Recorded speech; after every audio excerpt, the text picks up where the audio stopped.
Hello friends, कैसे हैं आप। आज का जो हमारा टॉपिक है वो है panchayat extension to schedule area act 1996। अभी रिसेंटली क्या हुआ है कि एक दिन का नेशनल कॉन्फ्रेंस ऑर्गेनाइज हुआ था, क्योंकि जो पेसा एक्ट है, पेसा जो इनैक्ट हुआ था उसका 25 साल हो चुका है। तो समझते हैं ये पेसा है क्या। पेसा एक्ट जो था ये 1996 में लाया गया था। इससे में क्या किया गया था कि जो आर्टिकल 243 है हमारे कॉन्स्टिट्यूशन का, उसमें एग्जेम्प्ट किया था fifth schedule area from part 11 of the constitution. जो ये एक इनैक्टमेंट हुआ था पेसा का, ये हुआ था आपका दिलीप सिंह भूरिया कमेटी के अंदर। हम समझते हैं प्रोविज़न या पावर ऑफ ग्राम सभा क्या है अंडर पेसा। देखिए, पहले तो ये पेसा के अंदर क्या हुआ कि जो ग्राम सभा जो है, जो कि आपका पंचायत का जो इम्पोर्टेंट पार्ट होता है, उसको कुछ स्पेसिफिक पावर्स मिले। ये पावर क्या है वो समझते हैं।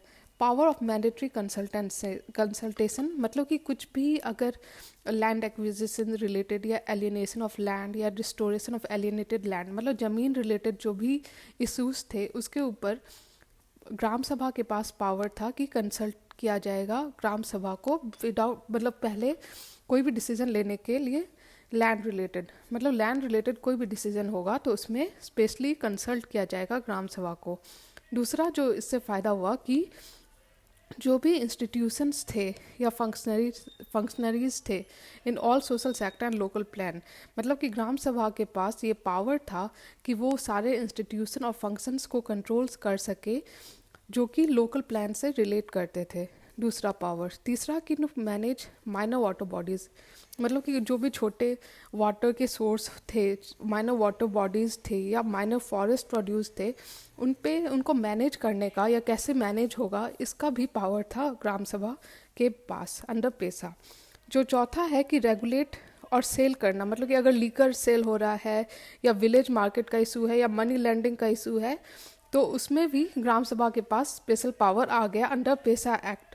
अगर पांचवा इशू देखें तो जो भी लाइसेंसेस या माइनिंग लीज हुआ माइनर मिनरल्स का इन दिस एरियाज, उससे रिलेटेड भी पावर आ गया ग्राम सभा के पास। इस तरह हमने समझा कि क्या क्या पावर आए ग्राम सभा के पास अंडर पेसा।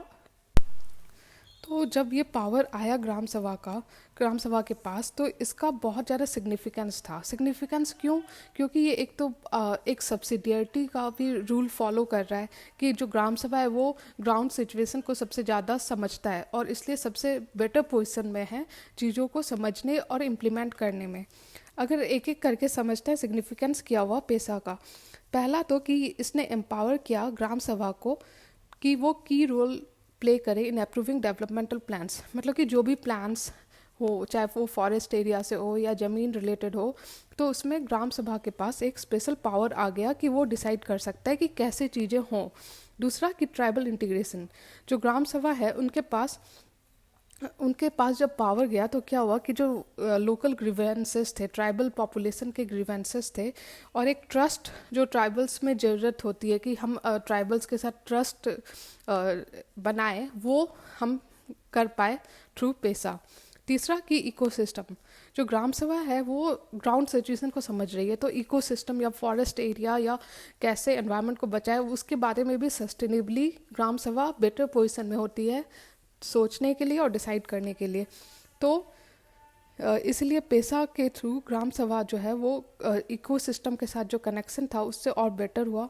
साथ में हम 2013 का सुप्रीम कोर्ट का ऑर्डर है जिसमें ओडिशा गवर्नमेंट ने सीख किया था ग्राम सभा permission for bauxite mining in Kalahandi and Raigarh district of Odisha, और इसी के कारण फिर नियामगिरी हिल्स पे जो बॉक्साइट माइनिंग का प्रोजेक्ट था उसको कैंसिल कर दिया गया। उसी तरह सेफ गार्ड करता है ये ट्राइबल राइट्स एंड इंटरेस्ट। जैसा मैंने कहा कि ट्राइबल्स के अलग कल्चर होता है, उनका अलग एक पूरा इंस्टीट्यूशन होता है, उनका अलग सोसाइटी का सिस्टम होता है फंक्शनिंग का, तो उसको भी सेफ गार्ड करने में पेसा हेल्प बहुत हद तक इसने हेल्प किया है। लेकिन पेसा के कुछ कुछ चैलेंजेस भी हैं, वो भी समझने की ज़रूरत है। पहला तो कि इसमें एक लिमिटेड ऑटोनॉमी दिया जाता है ऑफ ग्राम सभा एंड पंचायत। उनके पास पूरी तरह पावर नहीं होता, उनका जो फंक्शनिंग है, उनकी जो ऑटोनॉमी है उसमें लिमिटेशन है, एक लिमिट तक ही वो ऑटोनोमस हैं। दूसरा कि इंस्टीट्यूशनल और मैकेनिज्म नहीं है, मतलब कि आप पावर तो दे रहे हो लेकिन साथ में कुछ कुछ इंस्टीट्यूशन चाहिए, फंड्स चाहिए, फंक्शनरीज जो हम कहते हैं 3 Fs जो है उसकी कमी है। तीसरा कि नॉन कंप्लायंस या वायलेशन ऑफ पेसा प्रोविज़न। कई बार क्या होता है कि गवर्नमेंट खुद ही पेसा प्रोविज़न का उल्लंघन करती है जो कि गलत है। चौथा कि gap in adaptation of PESA in letter and spirit, मतलब कि जैसा हम देखते हैं इंडिया में कि लॉज तो हैं, रेगुलेशंस तो हैं, लेकिन उसका इम्प्लीमेंटेशन अच्छा नहीं होता। जो गैप है, जो स्पिरिट है, जिस स्पिरिट से लिखा गया है ये प्रोविज़न और जिस तरह से इम्प्लीमेंट होता है उसमें एक कमी है।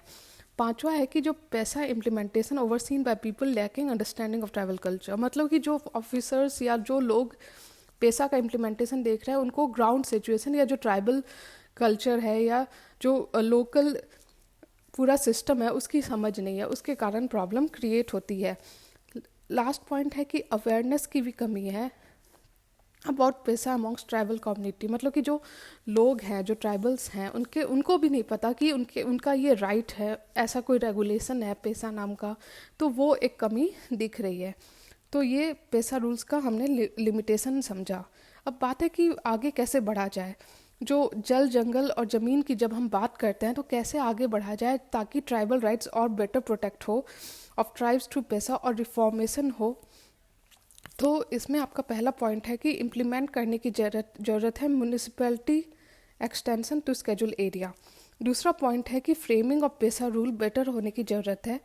तीसरा कि कन्वर्जेंस की ज़रूरत है ऑफ पैसा विद अदर रेगुलेशन, मतलब बाकी भी कुछ रेगुलेशन है जैसे कि फॉरेस्ट राइट्स एक्ट हो गया 2006 का, उसी तरह आपका जो fair to right to fair compensation and transparency in land acquisition या लार जिसे हम कहते हैं, ये 2013 का है।